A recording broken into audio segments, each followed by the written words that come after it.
Lecture शुरू करने से पहले सभी को मेरा सादर नमस्कार। जैसा कि आप देख रहे हैं, आज हम पढ़ने वाले हैं कक्षा 10 की इतिहास की पाठ्य पुस्तक और उसका अध्याय 2। और इस अध्याय में हम पढ़ने वाले हैं कौन सा चैप्टर? ये है भारत में राष्ट्रवाद का उदय। उससे पहले मैं आशा करता हूँ कि सभी अपने स्वास्थ्य, अपनी पढ़ाई का अच्छी तरह से ध्यान रख पा रहे हैं। तो चले चलते हैं भारत में राष्ट्रवाद का उदय। पहले अध्याय में हमने पढ़ा था यूरोप में राष्ट्रवाद का उदय। तो यूरोप में किस प्रकार से राष्ट्रवाद हुआ था, कौन कौन उसमें तत्व थे, उस प्रकार से, और उसी की छाया भारत में किस प्रकार से पड़ी, वो हम पढ़ने वाले हैं। ठीक है। जैसा कि हमने पहले अध्याय में ये भी पढ़ा था कि राजा राम मोहन राय और टीपू सुल्तान ने यूरोप के राष्ट्रवाद के विचारों को अपने भारत में फैलाने का सबसे पहला काम किया था। तो उसी प्रकार से अब चलिए चलते हैं। तो यहाँ हम देखते हैं कि राष्ट्रवाद मतलब राष्ट्र के लिए जो विचार आया, राष्ट्र को एक करने के लिए विचार आया लोगों के दिमाग में, वो किस प्रकार से आया। तो देखिए, जैसा कि आप जानते हैं कि भारत में औपनिवेशिक शासन चल रहा था और उसमें मुख्य भूमिका में कौन थे? ब्रिटिशर्स थे, इंग्लैंड वासी जिन्हें कहते हैं वो थे। तो भारत के लोगों ने, भारत के कुछ चुनिंदा जो नेता थे, उन्होंने अपने आप को आगे लाया और कई प्रकार के आंदोलन चलाए, जिससे कि राष्ट्रवाद की विचारधारा भारत में फैल जाए। एग्जाम्पल के लिए हम बताते हैं, असहयोग आंदोलन चलाया, सविनय अवज्ञा आंदोलन चलाया, चौरी चौरा हुआ था, दांडी मार्च हुआ था। ठीक, ये सारे के सारे जो हैं इसके उदाहरण हैं कि इतने आंदोलन चलाए और उन आंदोलन की वजह से भारत में राष्ट्रवाद की विचारधारा फैली। तो देखते हैं आपकी किताब में क्या दिया गया है और किताब को हम एज ए कहानी के रूप में आपको समझाएंगे। ठीक, तो दिया गया जैसा कि हमने यूरोप में देखा था, राष्ट्रवाद हुआ और वहाँ राष्ट्र राज्यों का उदय हुआ था। ठीक, ये हमने पढ़ा था। इससे अपने बारे में लोगों की समझ बदलने लगी थी। वे कौन थे, उन्हें इस बात का एहसास होने लगा था। वे जिस राष्ट्र में रह रहे हैं, उस राष्ट्र के प्रति उनके कर्तव्य क्या होते हैं, वो पता चलने लगे थे उनको। उनमें राष्ट्र के प्रति लगाव की भावना पैदा होने लगी थी। नए प्रतीक चिन्ह, गीत, विचार, ये सब क्या है, उन सब को एकता का परिमाण दे रहे थे, उन्हें परिभाषित कर रहे थे। और ज़्यादातर देशों ने अपनी नई राष्ट्रीय पहचान भी बनाई हुई थी, जिसमें एक लंबी प्रक्रिया हुई थी। राष्ट्रीय पहचान बनाई थी। हमने आपको बताया था कि जर्मेनिया और मारियान, ये वहाँ की पहचान बनने लगी थी देश की। उनके राष्ट्रगान, उनके झंडे, उनके प्रतीक, ये सब बनने लगे थे और उससे नई चेतना पैदा हुई थी। कहाँ? हमारे देश में। जब यूरोप राष्ट्रवाद को लेकर चल सकता है तो भारत क्यों नहीं? ठीक, तो वियतनाम और दूसरे उपनिवेशों की तरह भारत में भी आधुनिक राष्ट्रवाद के उदय की परिघटना उपनिवेशवाद विरोधी आंदोलन के साथ गहरे तौर पर जुड़ी। देखिए, उपनिवेशवाद, पहले हम आपको ये समझाते हैं ये उपनिवेशवाद क्या होता है। उपनिवेश, देखिए, विदेशी भारत में आए, उन्होंने सबसे पहले व्यापार करने का अपना छोटा सा जो विचार था वो रखा। भारत के जो राजा थे, उन्होंने उनके विचार को समझा और उनको थोड़ी सी जगह दे दी। अब धीरे धीरे करके क्या है, उन्होंने अपने आप को बढ़ाया और वहाँ पर क्या है, अपने आप को फैला दिया। तो जो बाहर से लोग आए थे, उन्होंने यहाँ पर अपना आप को फैलाया, शासन करना शुरू किया, वो उपनिवेशी होते हैं। क्या होते हैं? उपनिवेशी होते हैं। ठीक है।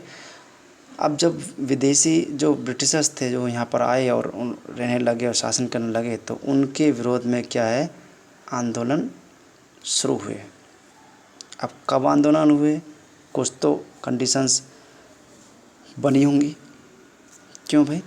औपनिवेशिक शासकों के खिलाफ संघर्ष के दौरान लोग आपसी एकता को पहचानने लगे थे। ये जो औपनिवेशिक लोग थे, इन्होंने दबाव डाला, अपना विस्तार करना चाहा, दमन करना चाहा भारतीयों का।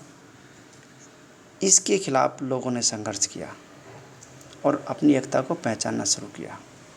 एक लंबा संघर्ष चला जो हम पढ़ेंगे यहाँ पर। उत्पीड़न और दमन, ये सारे भाव थे। लोगों को इन्होंने एकता के रूप में बांध दिया। सबको ये पहचानने में आने लगा था कि ये लोग क्या है, हमारा दमन कर रहे हैं, हमको दबा रहे हैं, हर तरह से गुलाम बना रहे हैं, उत्पीड़न हो रहा है। इस वजह से क्या है, लोग एकता की ओर भागने लगे, एक दूसरे को पहचानने लगे, जानने लगे। हर वर्ग समूह, हर वर्ग और समूह पर उपनिवेशवाद का असर एक जैसा नहीं था, लेकिन फिर भी वो क्या है, एकता के सूत्र में बंधने में मजबूर होने लगे। क्या चाहिए थे उनको? ऐसा स्वतंत्रता। क्या चाहिए थी? स्वतंत्रता, कि हम अपने ही देश में परतंत्र होकर रह रहे हैं, स्वतंत्र नहीं है। हम जहाँ चाहें वहाँ जा ही नहीं सकते, जो कहना चाहें वो कह ही नहीं सकते। हमारा देश और हम ही परतंत्र हैं, स्वतंत्र नहीं है। ये सारी बात उनको उनके अनुभव में आने लगी थी। अब नया रोल जो आता है वो आता है हमारे राष्ट्रपिता महात्मा गांधी जी का। ठीक, महात्मा गांधी जी के विषय में चलते हैं और किस प्रकार से उन्होंने आंदोलन के लिए लोगों को इकट्ठा किया। कांग्रेस के नेतृत्व में इन्होंने अपना कार्य शुरू किया और विशाल आंदोलन खड़ा किया। ठीक, अब आंदोलन खड़ा किया, उस आंदोलन के लिए एकता चाहिए थी और एकता के लिए ऐसा कुछ करना था कि सभी लोग एक साथ हो जाएं, उन्हें बताया जाए। ठीक है, तो देखिए पढ़ते हैं 1920 का दशक। 1920 के दशक में आंदोलन शुरू हुए, असहयोग और सविनय अवज्ञा आंदोलन। ये हम पढ़ेंगे 1920 में जो स्टार्टिंग हुई है अच्छी तरह से, वो आंदोलन की स्टार्ट हुई है। ठीक, कौन सा? असहयोग आंदोलन। इससे पहले भी गांधी जी के कुछ आंदोलन हुए हैं, उन पर विचार करेंगे और बताएंगे आपको कहाँ और कौन से आंदोलन हुए। ठीक, तो राष्ट्रवाद के लिए एक पर्सन, एक चेहरा निकल के आया है गांधी जी का। तो यहाँ चलते हैं, यहाँ से हमें पता चलेगा क्यों ये आंदोलन शुरू हुए। देखिए, पहला विश्व युद्ध, खिलाफत और असहयोग, ये सारी घटनाएं लगातार चल रही थी। तो आपके लिए मैं पहला प्रश्न दे रहा हूँ कि प्रथम विश्व युद्ध कब हुआ था?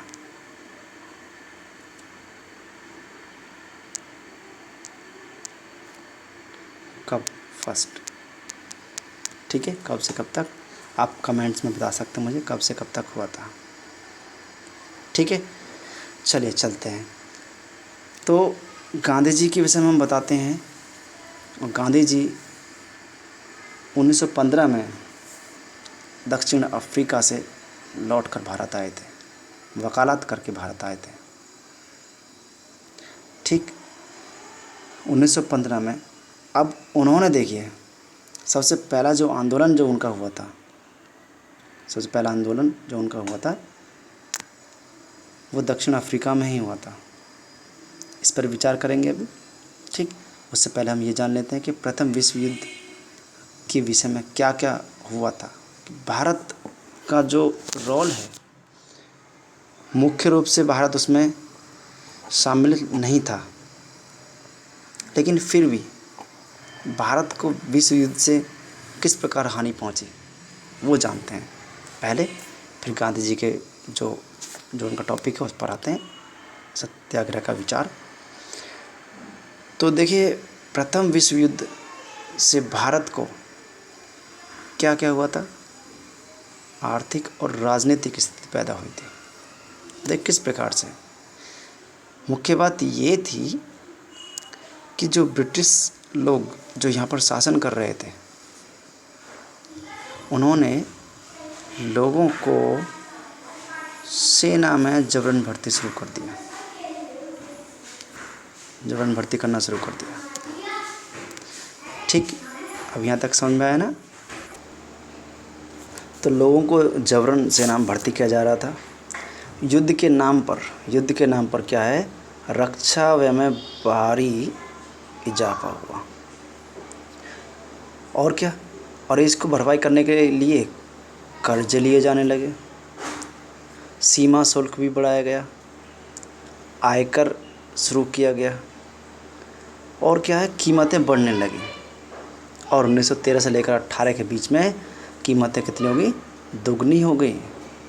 तो हम ये सारी चीज़ें जो पढ़ रहे हैं कि प्रथम विश्व युद्ध का भारत पर क्या प्रभाव पड़ा, वो सारी चीज़ें हैं।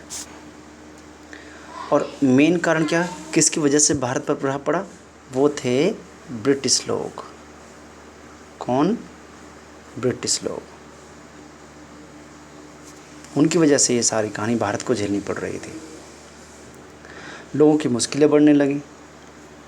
ठीक, जब लोगों की मुश्किलें बढ़ने लगी तो और क्या हो सकता है, ज़्यादा लोगों को परेशानी होने लगी, तो एक प्रकार का गुस्सा लोगों में भड़कने लगा। ठीक है, एक तो ये बात नहीं भाई, रक्षा व्यय हो गया, कर्ज लिए गए, सीमा शुल्क और आयकर, ये मतलब कीमतें बढ़ने लगी।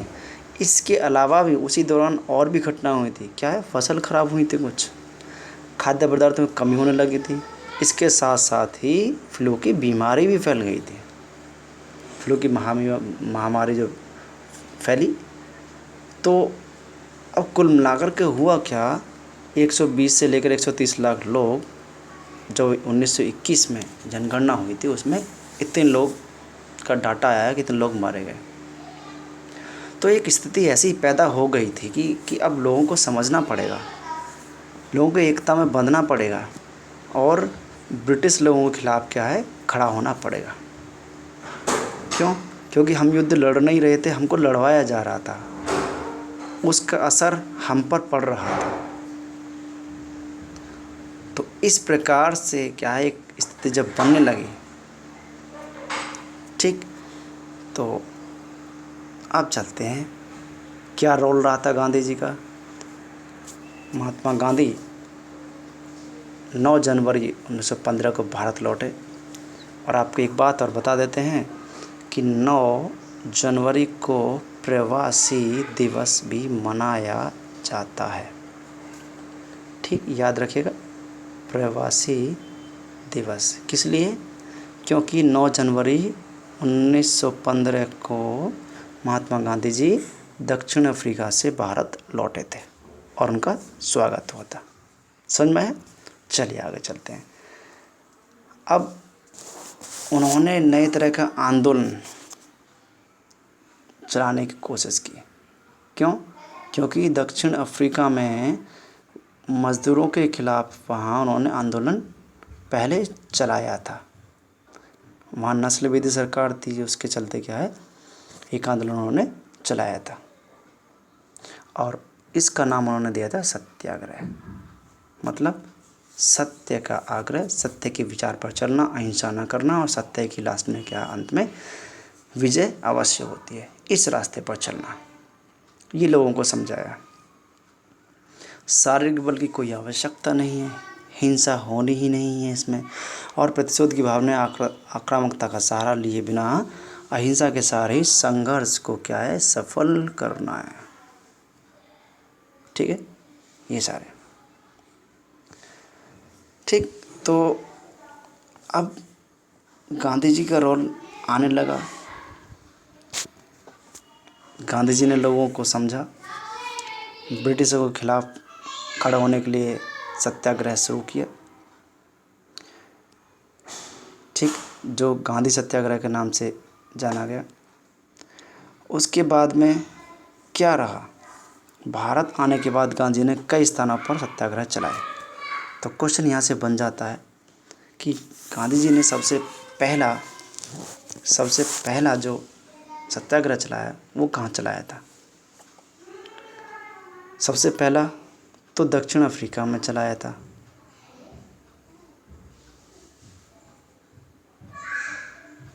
ठीक है, अब बात करते हैं भारत की, तो भारत में कहाँ चलाया था?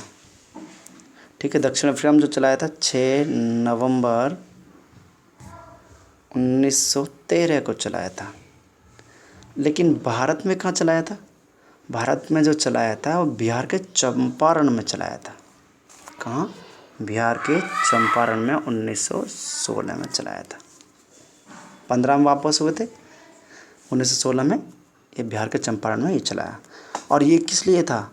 बागान, जो दमनकारी बागान व्यवस्था के खिलाफ था। मतलब बागान लोग बागों में वहाँ काम करते थे, उनसे कुछ काम करवाया जाता था और वो बड़ा ही क्रूरता से करवाया जाता था। उनको मजदूरी नहीं मिलती थी पूरी तरह से और ज़्यादा काम लिया जाता था जी। पहला आंदोलन इम्पोर्टेंट ये पूछा जाता है आपसे ऑप्शन टाइप में, बिल्कुल। इसके बाद में 1917 में कहाँ चलाया? गुजरात के खेड़ा में चलाया। गुजरात के खेड़ा में किसानों की मदद के लिए। ठीक है, तो 16, 17 और उसके बाद में 1918 में गांधी जी ने आंदोलन चलाया। कहाँ? सूत कपड़ा कारखाने के लिए, अहमदाबाद में। ठीक, तो 3 आंदोलन भारत में गांधी जी ने शुरुआत में चलाए। और सबसे पहला कहाँ चलाया? दक्षिण अफ्रीका में। तो सत्याग्रह जो आंदोलन चले हैं गांधी जी के 1916, ठीक, 1917 और 1918। पहला कहाँ चला था? बिहार चंपारण। ठीक है, दूसरा चलाया था कहाँ पर? खेड़ा आंदोलन गुजरात। तीसरा चलाया था अहमदाबाद में। तीनों समझ में आ गया ना? इनमें से एक क्वेश्चन पक्का पूछा जाता है, तो आपको अच्छी तरह से इनको याद रखना है। ठीक है, तो अब चलते हैं हमारा नया टॉपिक जो इसमें आने वाला है, वह रॉल्ट एक्ट 1918 के बाद में जो आए, जो उन्होंने आंदोलन चलाया है यहाँ पर, वो उसके विषय में हम पढ़ने वाले हैं। तो वो दिया गया है रॉल्ट एक्ट। देखिए रॉल्ट एक्ट में क्या था? ये एक इस प्रकार का एक्ट बनाया था, इम्पीरियल लेजिस्लेटिव काउंसिल ने एक ऐसा एक्ट पारित कर दिया, क्योंकि देखो सत्याग्रह तो चलने लगे थे। ठीक है, इनके खिलाफ में 1919 में ब्रिटिश लोगों ने एक एक्ट पारित कर दिया जिसका नाम था रॉल्ट एक्ट। और इसको रॉल्ट एक्ट के इसमें क्या दिया गया था? वो ये था कि जो गतिविधियाँ चल रही हैं उनको कुचलने के लिए 2 साल तक क्या है, बिना मुकदमा चलाए जेल में बंद किया जाएगा। कोई मुकदमा नहीं चलेगा। जो राजनीतिक जो लोग हैं, जो आंदोलन चला रहे थे, उनको बिना मुकदमा चलाए जेल में 2 साल तक के लिए रखा जाएगा। ये था जी रॉल्ट एक्ट। ठीक है, अब महात्मा गांधी जी ऐसे अन्यायपूर्ण कानून के खिलाफ अहिंसक ढंग से नागरिक अवज्ञा चाहते थे। गांधी जी नहीं चाहते थे कि ब्रिटिश लोग ऐसा कुछ पारित करें। इसी के लिए 6 अप्रैल 1919 को हड़ताल शुरू हो गई भारत में। 6 अप्रैल 1919 को हड़ताल शुरू हो गई। रैली होने लगी, जुलूसों का आयोजन किया जाने लगा, रेलवे वर्कशॉप पर हड़ताल हो गई, दुकानें बंद कर दी गई, व्यापक क्या है जन उभार हुआ। ठीक है, और रेलवे टेलीग्राफ और ये सुविधाएं जो क्या है सब भंग कर दी गई। अब अंग्रेज़ों ने क्या है, राष्ट्रवादी जो लोग थे इन पर दमन करना शुरू कर दिया, उनको दबाना शुरू कर दिया जो आंदोलन कर रहे थे। इसी के लिए अमृतसर में कुछ लोगों को क्या हिरासत में भी लिया। देखिए 6 अप्रैल के बाद कहानी चल रही है। अमृतसर में कुछ लोगों को हिरासत में लिया गया। गांधी जी के दिल्ली में प्रवेश पर पाबंदी लगाई गई। गांधी जी के दिल्ली में प्रवेश पर पाबंदी भी लगाई गई। क्यों? क्योंकि लोगों को वो इकट्ठा करते हैं। यही नहीं, और 10 अप्रैल को पुलिस ने अमृतसर में जो जुलूस चल रहा था उस पर गोली भी शुरू कर दी चलानी। बात आई समझ में यहाँ तक? यानी 6 अप्रैल को हड़ताल शुरू हुई और 10 अप्रैल को क्या है, पुलिस अमृतसर में लोगों पर गोली चला देती है। इसके बाद में क्या हुआ? इसके बाद में तो फिर और मामला ख़राब हो गया। हर जगह मार्शल लॉ लागू किया हुआ था और जनरल डायर ने कमान संभाल रखी थी। ठीक है, अब एक नई घटना सामने आने वाली है, उस घटना के विषय में पढ़ेंगे जिससे आप चिर परिचित हैं पहले से ही। ठीक है, तो देखिए कौन सी घटना है। 13 अप्रैल की। कौन सी? 13 अप्रैल की। 13 अप्रैल को जलियांवाला बाग हत्याकांड हुआ। कौन सा हुआ? 13 अप्रैल को जलियांवाला बाग हत्याकांड हुआ। यानी 6 से 10 और फिर 13। ठीक है, 6 को हड़ताल शुरू हुई, 10 को पुलिस ने गोली चलाई लोगों पर अमृतसर में और 13 अप्रैल को जलियांवाला हत्याकांड शुरू हुआ। देखिए यहाँ पर ये एक जगह थी वहाँ अमृतसर में, और यहाँ लोग मेला लगाया करते थे हर साल बैसाखी के मौके पर।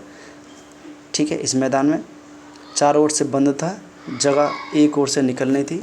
तो अब लोग वहाँ पर जुटे थे, लेकिन उनको पता नहीं था कि मार्शल लॉ लागू हुआ है। ठीक, मतलब मार्शल लॉ इसका मतलब है कि लोग इकट्ठे ना हों, जैसे धारा 144 लग जाती है इसी प्रकार से, लेकिन अंतर होता है इसमें।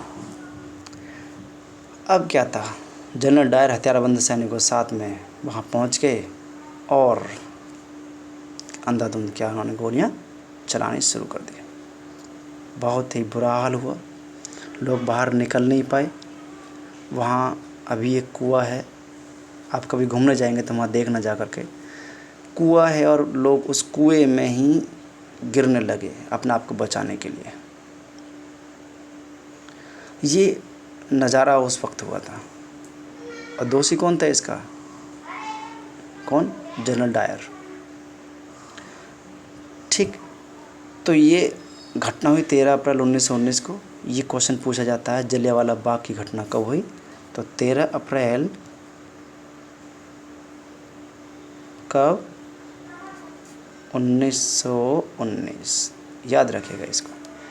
ठीक है, अब इसके बाद तो सारे शहर के लोग सड़कों पर उतरने लगे, आंदोलन और फैलने लगा, चाहते हड़ताल होने लगी, पुलिस उनको दबाने के लिए चारों ओर हमला करने लगी।